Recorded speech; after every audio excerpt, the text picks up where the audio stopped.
Hi everyone, it's Gaylin. I'm here today representing Unity Stamp Company. I'm one of their design team members, and I'm going to show you how to add watercolor with minimal color added to the card. I'm using stamps by Unity. One is called Grow and Grace. It's a sentiment kit.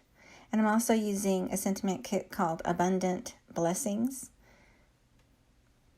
I have the sentiment out of the Abundant Blessings I'm using. For this technique, I'm using Zig Clean Color watercolor brushes, but you can use any watercolor for this technique. And I'm using My Creative Time circle dies. I'm going to show you a couple of different ways to add color with watercolor. If you're using brushes or watercolor pencils or other kinds of water-based markers or pens, you can just use direct to paper as one way. I added a light gray to the swan in the folds and creases. And now I am coming in with just a regular paintbrush and water and just blending out that color very slightly. I only added a little bit of color to that. Now on the flower, I'm doing the same. I'm adding just a tiny bit of the pink to the inside of the flower, around the folds and the shades where the stamp shows. And I'm using a paintbrush with water to very lightly blend out that color.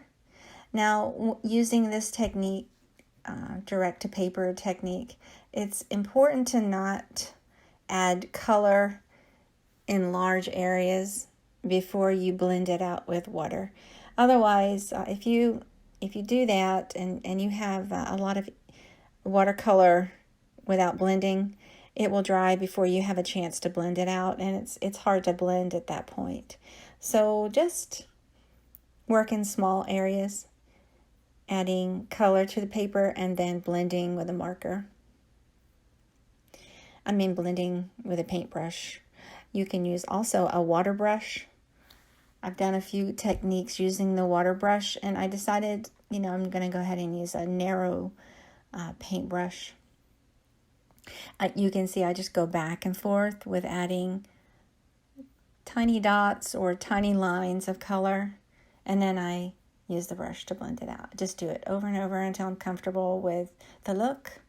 It seems as though there's not enough color, but you'll see once it's all finished, it all looks nice with just a hint of color.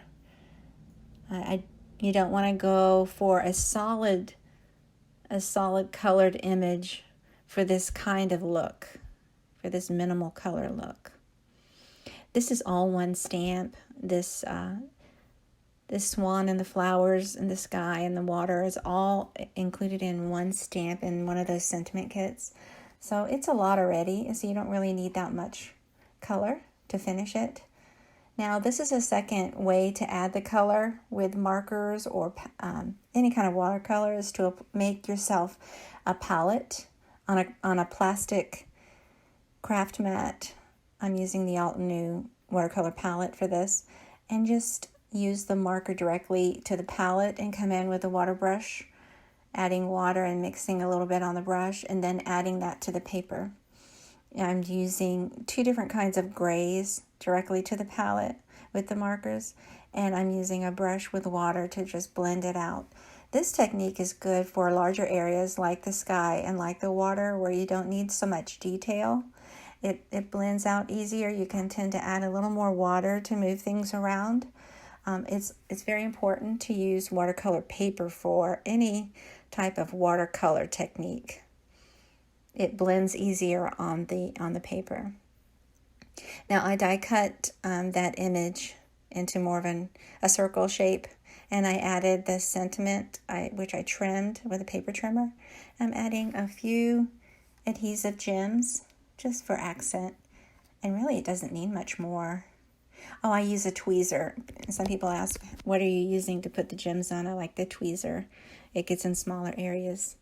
Thanks for watching. I hope you like and follow me and subscribe to my YouTube channel. Thanks a lot and have a good day.